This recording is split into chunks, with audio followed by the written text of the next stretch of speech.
So welcome to this webinar on digital video advertising. Great opportunity, some overpromising as a subtitle. My name is Oliver Gertz. I'm Managing Director for Digital across EMEA at Mediacom and also Programmatic leads for some of our global clients. I'm based in Munich and have been with Mediacom for 12 years, starting as Managing Director for the German digital business and now working in the European team. If you don't know what is Mediacom, Mediacom is Europe's largest media agency, but we call ourselves the content and connections agencies because essentially our job is to connect our consumers, our clients, our big advertisers to their consumers. And that can be done through paid advertising, but also through owned media or content. And so it's about building the connections between brands and consumers, between content and advertising.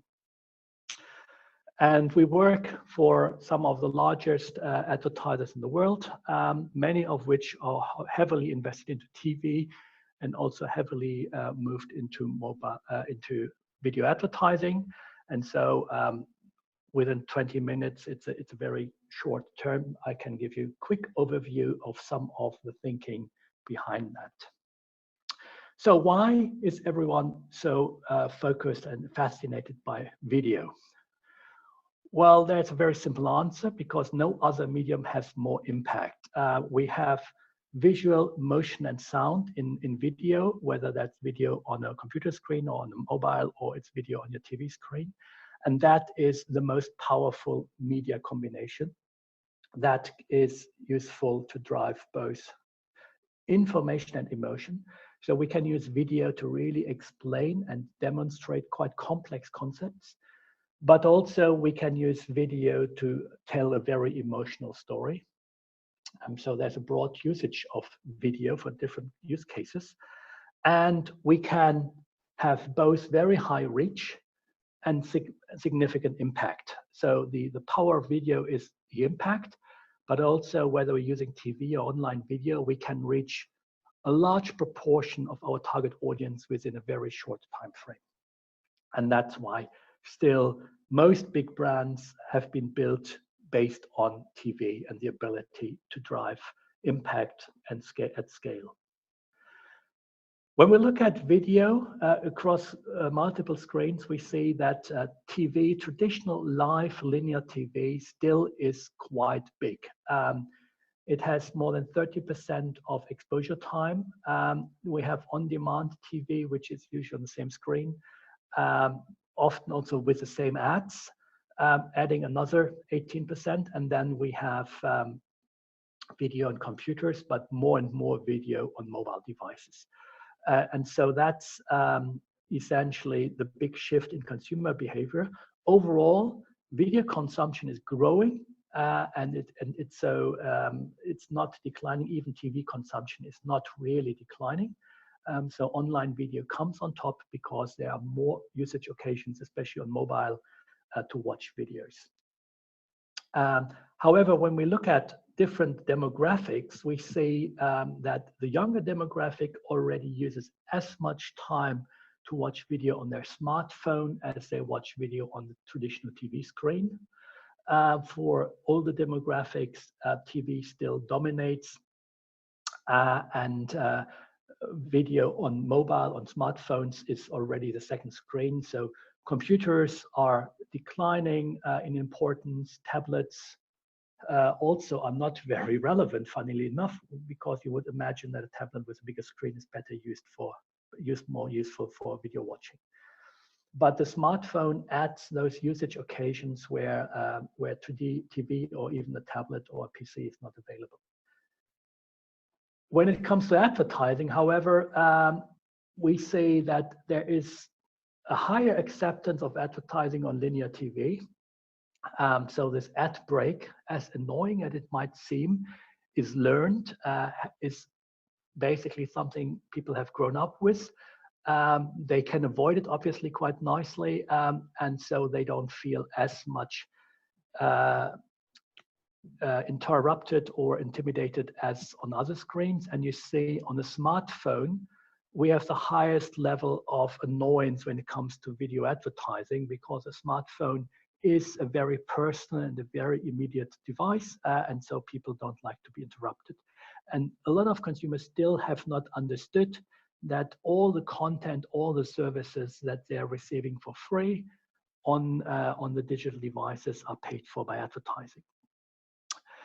And so we see that while TV advertising is highly accepted, we see that TV less and less gets the full attention. So we have people second screening while they're watching the show, and that number of people second screening increases when the ad break is on. So there's also an avoidance strategy for TV advertising, which makes it easier to bear. However, it still is extremely successful in driving brands, mass brands, and we see a lot of research that's despite lower attention to video and TV advertising, it still has the highest impact when it comes to both brand awareness consideration, but then also real purchase. When we talk about video, we have to remember it's not only YouTube and Facebook.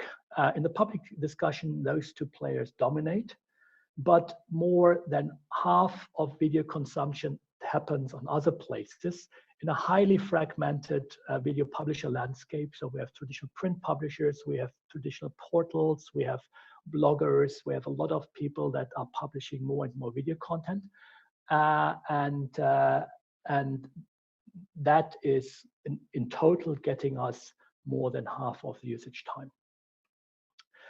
And when we think about advertising, there are two major forms. There's in-stream advertising, basically the TV model, you're watching video on your device, and either before the content, that's a pre-roll, or during the content, a mid-roll, or after the content, you see an online ad. Usually you see one single ad, unlike TV, where you see up to 7 or 10 ads. And depending on the platform, you can skip those ads or not. As quality video content is expensive and limited, publishers have looked for other ways of building environments where they can sell video advertising. So in what we call outstream advertising, so it's not part of a video watching exercise. What you've seen is that when you go into traditional text-led papers and online sources, you get videos that are popping up when you scroll down the page. So that's in-read advertising. And you also see that there are video players or video ad players integrated into traditional, more text-led websites. So those are other advertising opportunities to basically air video ads outside of video consumption. But those placements have a bigger challenge of being annoying. They have a challenge that often the voice sound is off because that would really turn off the reader, and that you need sometimes an user-initiated action to get the sound on, maybe even to get the video to play. So how do we use video for advertising? Essentially, there are two use cases, and I think it's very important to understand the differentiation between these use cases because they have a very different mindset. So when we look at video, we have to ask, what is the role of video in our marketing or media mix? One role, and that has been the major driver for video advertising adoption, is to extend TV reach. So as consumer video watching moves to multiple screens, so does video advertising, but the mechanics behind it are still the same. It's all about having one commercial usually and showing it to as many people within my target audience as possible at a controlled frequency of 1 or 2 times. So extending the reach of TV. That is a very different approach versus the other use of video, which is engaging with content. And that is the more exciting stuff, the more digitally first stuff, but it's also much more complicated to do. So let's look at extending TV reach with online video. Or maybe also when we look at these two cases, we have a very different view on the user.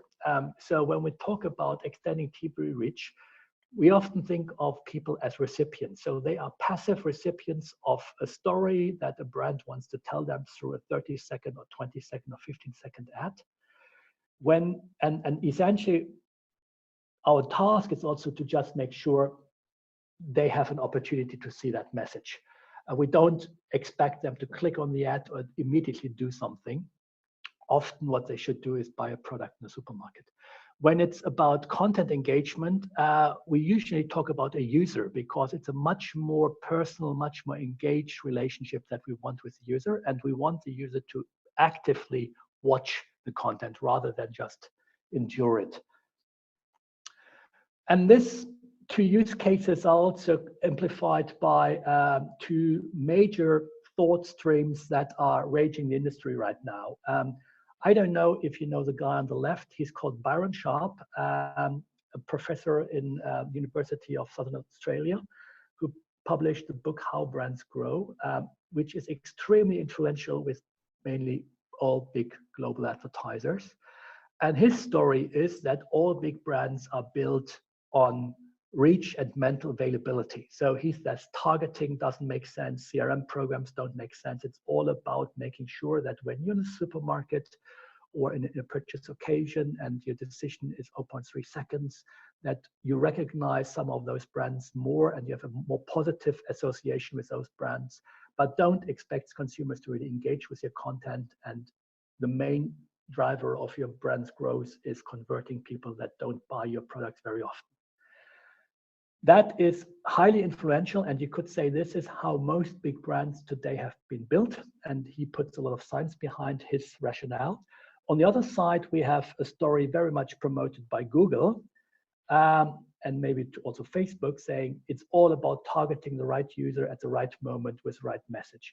So here it's all about relevance, it's all about personalization, it's all about using data and technology. And brands currently are very much in between both approaches, and they're trying out both, and they're still trying to figure out what is the right mix. And you've probably read news about P&G, for example, announcing that niche targeting on Facebook didn't generate them the sales uplift they were expecting. So they're moving away from niche targeting for mass products, because essentially you want everyone to buy the product, and so targeting might not be the right solution. But that's kind of the big debate that's happening, and a lot of experimentation is between those two extremes. It's all about reach, or it's all about the one-to-one communication. So on the reach side, why should we move away from TV, which has been very successful in the past, and add online video? Well, what you see is that TV has these typical reach curves. So as reach is building up, the curve flattens. So it's very easy to build, let's say, 50% reach, and one additional percentage of reach costs you a little money, because most people watch significant, as we've seen before, watch quite a lot of TV, and they basically are easy to reach. But at a certain stage, it becomes harder and harder to reach new consumers. So the cost per reach point at a later stage on that reach curve might be significantly higher. And that's where adding additional screens and online video basically can make that curve steeper. And the combined reach of TV and online video is then basically higher for the same budget than if you would do TV only. And that means you can even then add online video to a TV plan if the cost per contact, or the cost per 1,000 contacts CPM for online video usually is quite much higher than for TV. But TV is basically reaching the same people again and again. If you want to reach more people, adding more screens makes a lot of sense. So that is the majority of online video advertising is happening with this model in mind, and very sophisticated tools to find the right mix of online and TV. But ultimately, we're treating online video as just another TV channel. The other use of content, as I said, of video is to do more than having those 30 seconds or 15 seconds TV commercials that tell a story. That's what we call inspire content. So those ads usually have to inspire the consumer. They tell a story. They have to be creative, entertaining. This is the traditional TV spot, but also all these viral hits on YouTube or all the content that is produced to really trying to engage consumers. There are two other types of content that are quite powerful in online. The other content is the informed content. This is a really unsexy stuff, but very, very useful. So how-to videos, product demos, basically stuff that answers consumer questions and needs. You will never get billions or millions of views for an individual video, but you will really get consumers that appreciate how-to videos. And we've seen even mass brands like Gillette being extremely successful with videos on how to shave, because young boys, when the beard starts growing, have those questions and they turn to YouTube to answer them. And then we have involved content. And this is essentially content that's built for social engagement, content that tries to continuously build a dialogue with the consumer, and also is built to be shared. And so there's a huge level of activation. This is where we want the consumer to do more than just consume video. And you can mix all three types of content, but again, it helps to be very clear when you look at this specific piece of video, to be clear what is the role of that video, because there are very different roles of video. So as video moves from the TV screen to especially the mobile screen, we also have to rethink how we use creatives. When online video came about, actually there was a lot of research showing that using a traditional TV copy and just showing it again to a user online is very effective, because it basically reminds them of a copy they've seen on TV already. But on a mobile device, usage situation is very, very different. And most video on mobile devices is consumed in newsfeed environments, whether it's on Facebook or on other content sites that basically mimic the Facebook newsfeed user experience. So you have a very short time where people where you grab people's attention, they're flipping through very seconds. They are not watching very long. They're really snacking, and attention span is shorter than of a goldfish. And if you take a traditional TV commercial that starts with a story and ends with a happy end, and then often reveals the brand only at the end of the story, this doesn't work in the newsfeed, because if the consumer only pays attention for 6 seconds, you have to get the message across in 6 seconds. And also, the standard usage is without sound. So if you require on the voice or the music to grab attention, then probably you won't get it. So that means we have 1.7 seconds to make an impact. That if after 1.7 seconds the user hasn't decided that they want to watch the video, they have scrolled past. We have to understand this is in a mobile environment, so also you're holding your phone in portrait mode and not like the TV in landscape mode. And we have to compete with all the other content in the newsfeed, so content from your friends, but also that cute cat video. So it's not only competing with other advertisers and other ads. And so we have done a lot of work trying to figure out how to repurpose existing creatives to make them more impactful in such environment. What you see playing right now is an ad or a video that was produced for online, but definitely wouldn't work very well in a feed environment, because, well, it took a while for you to figure out what is this trying to tell me? What is the story of this ad? You have to watch it all the way through. So we are now working to recreate them, to cut them to be shorter, to bring queues much faster, so that we give the user much earlier a reason why they want to watch this. And this means we have to understand this is in a one-to-one ratio, so we have to fit it to the mobile screen. We need a high impact opening sequence. If we don't catch the user within the first 2 seconds, we have lost them in most cases. We have to have branding very early so that the user knows which brand is talking to them. We have to give them a story that is clear and related to the brand. Otherwise, we show them a nice video about Bayern Munich, but we don't relate it back to Goodyear. As they have some very well-known football players as ambassadors, we have to show them very early to get people pulled in that want to engage with Bayern Munich.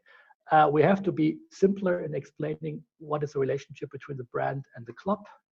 And we have to make sure this works without sound on. And if we do this, and I would say this was one of the first things that Mediacom did, but it's probably not the last, but we see a significant improvement in view rate and a much significant improvement in video completion rate. So basically the message is we have to adapt our creatives for very different usage situations on the mobile device.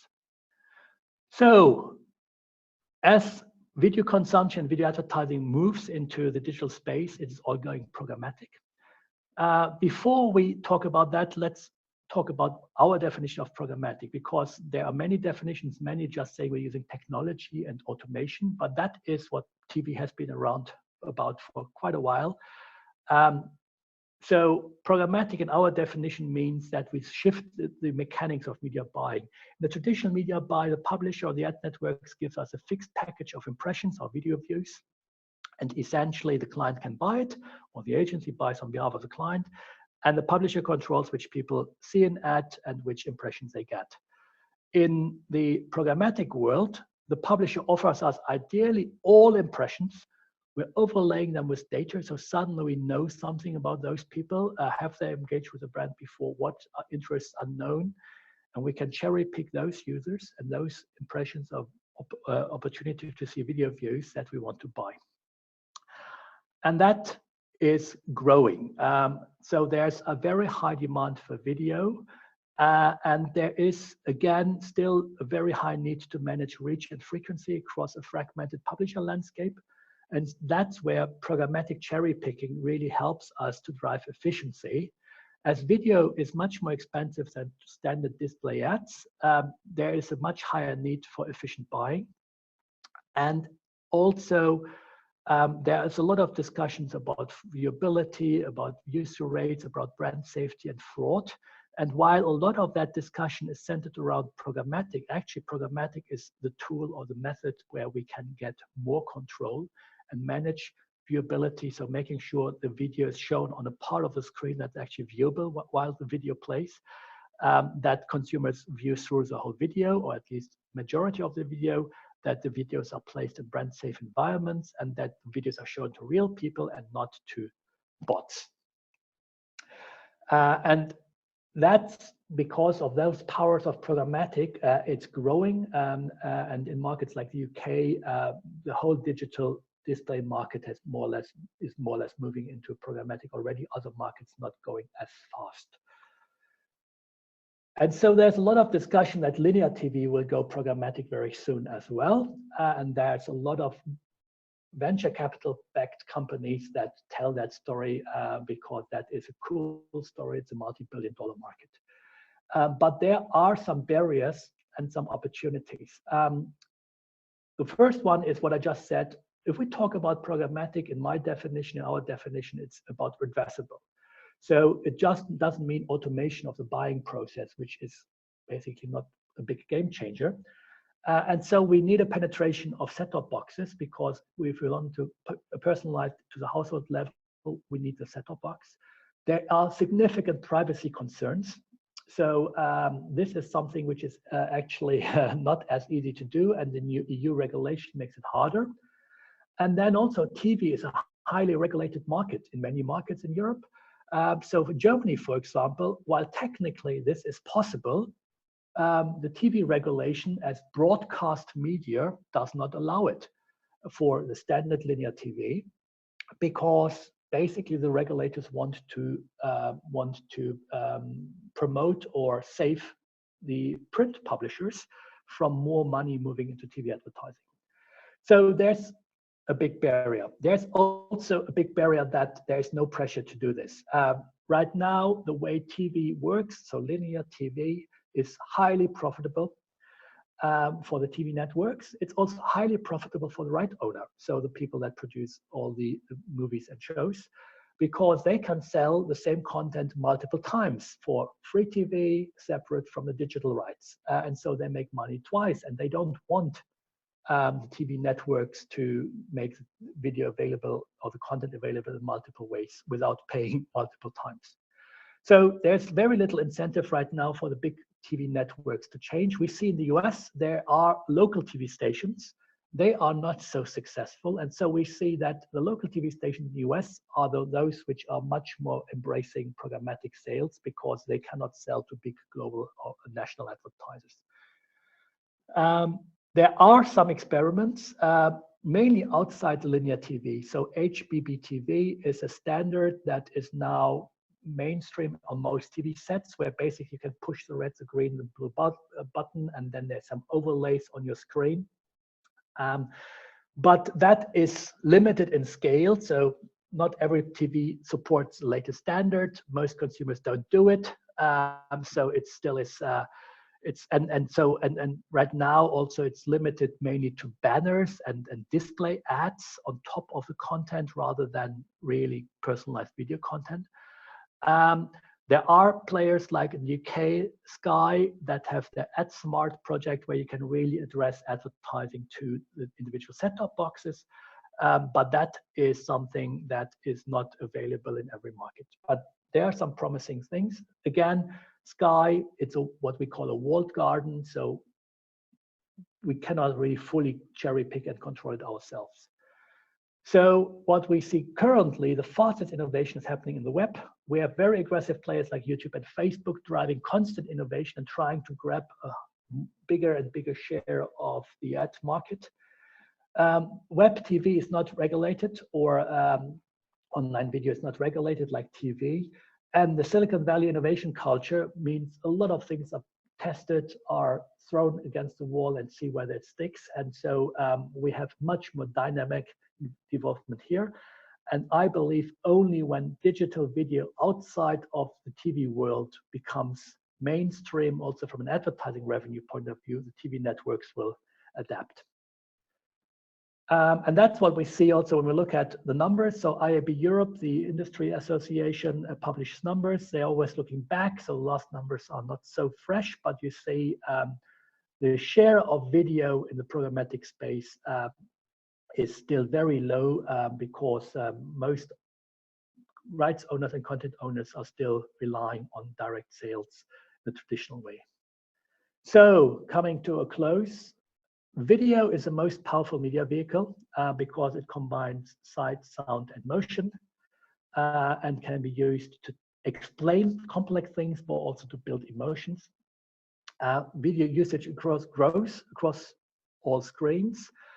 So it's not that TV is dying, but that there are additional usage on top, mainly on mobile devices. Even so, younger kids migrate to mobile as a first screen. Online video can generate additional reach at lower cost. So that is the reach TV model, online video as just another TV channel to generate more reach at the same cost. But video can also be used to inspire, inform, involve, so at different usage occasions and different content types to do much more than just awareness building. Mobile and in-feed videos require very different ways of producing content. So this is a big challenge for many brands and advertisers and creative agencies, figuring out that everything they've learned about how to produce a good video ad over the last 30 years has to be rethought when it comes to the new usage situations, especially in mobile news feeds. And programmatic video can drive huge efficiency gains, but linear TV is very slow to go programmatic. So there's a huge resistance from people that have good video content outside Facebook and YouTube to go into the programmatic sales. That's my presentation. I haven't really checked time, so I'm not sure where we are, but I understand that there might be some questions now. So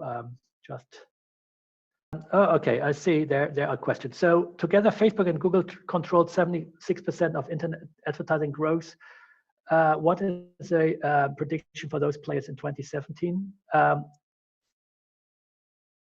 Do you see that there is a slowdown because millennials are opting out to more other social media? So currently, Facebook and Google have been very good in capturing this because they offer scale and simplicity, and Facebook has forced or helped advertisers to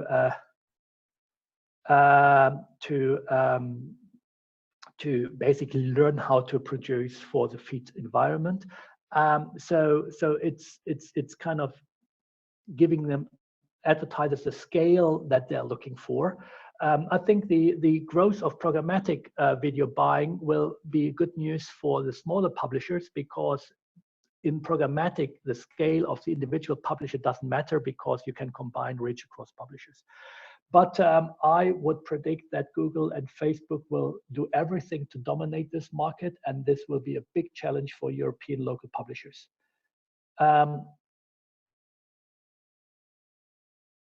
Okay, I think this question was posted twice. Is it a challenge for Facebook that young kids migrate to other social media? Yes, it is. That's why they've bought a WhatsApp, which is advertising free, but basically the moment they feel the pressure, they can come up with ways of making it ad funded. And there's already a lot of video sharing on WhatsApp, so they can find native ways of doing so. But we have to also understand that while millennials and young people are very much talked about, the majority of advertising is targeted at people that are older. So the mother, not the kid, because the mother makes all the purchase decisions. And therefore, the mothers or the older people migrating to Facebook is actually what drives their growth in advertising revenue, because most advertisers target people 25 plus. And so Facebook becoming not so sexy with the kids is probably not really bad, but sexy with the moms is actually good for Facebook's advertising revenue. Audience recognition combined TV and web. What is the status of audience recognition combining TV and web? So measuring reach across all screens is a big challenge. There are some attempts to do so in a single source panel. So we have those panels in some markets by the traditional TV panel companies, but usually they are not the official TV panel. On the digital side, we can measure very accurately every single impression, every single video we deliver to a device and link it to a user ID, but we don't have, sometimes don't have the demographics of that user ID. On TV, we usually rely on TV panels that are controlled by joint industry committees. So they are controlled by the advertisers, the agencies, and the publishers. So adopting to new measurement and bringing in online video is a slow moving process based on consensus, and the likes of Google and Facebook are very reluctant to participate in such activities. So measuring across is a challenge. We have solutions to come close to reality with very sophisticated stuff in some markets. We're merging TV panel data with online cookies. And less complicated stuff with combining reach curves, as I've shown previously. But there's no industry currency in most markets to do this. What about the creative idea? Will it become more and more important in order for a brand to stand out? Yes. I mean, this is, I think, true, has always been true and will be true. The creative idea is a key driver of advertising effectiveness. Media has become very fragmented and was very powerful in reaching the right consumer at the right time, but we don't show them the right message, we will have limited impact. And what I see are two big trends. One is the big idea needs to become bigger. And so brands that change their campaigns and their story every couple of months will really suffer because consumers cannot remember them. And that's where Byron Sharp is really opening your eyes. So read his book. It's very, very, very interesting. That most consumers even struggle to allocate the right color and logo to a given brand. So while the brand manager thinks about amazing details that consumers think about the brand, most consumers struggle to just recognize it in the shelf. And so being very, very consistent and very strong in your core message is really important. And then probably you can customize the iterations based on specific data about segments and targeting.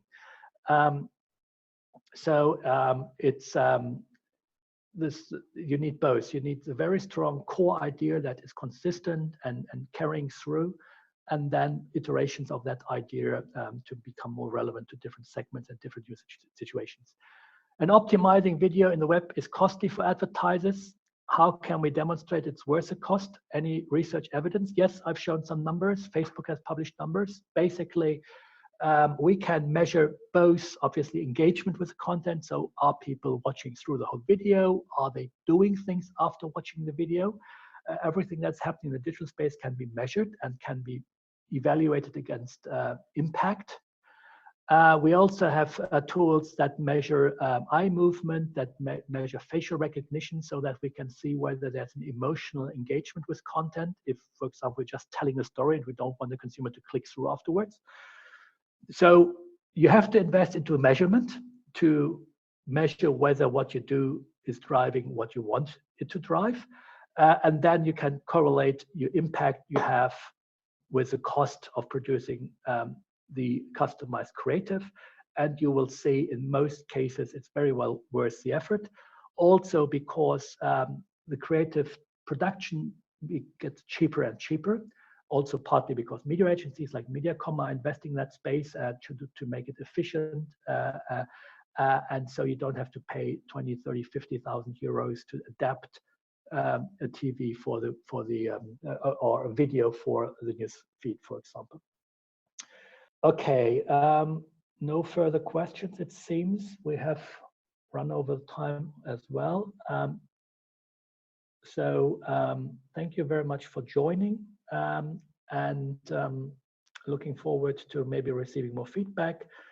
And then I'd say thanks a lot. Have a great day.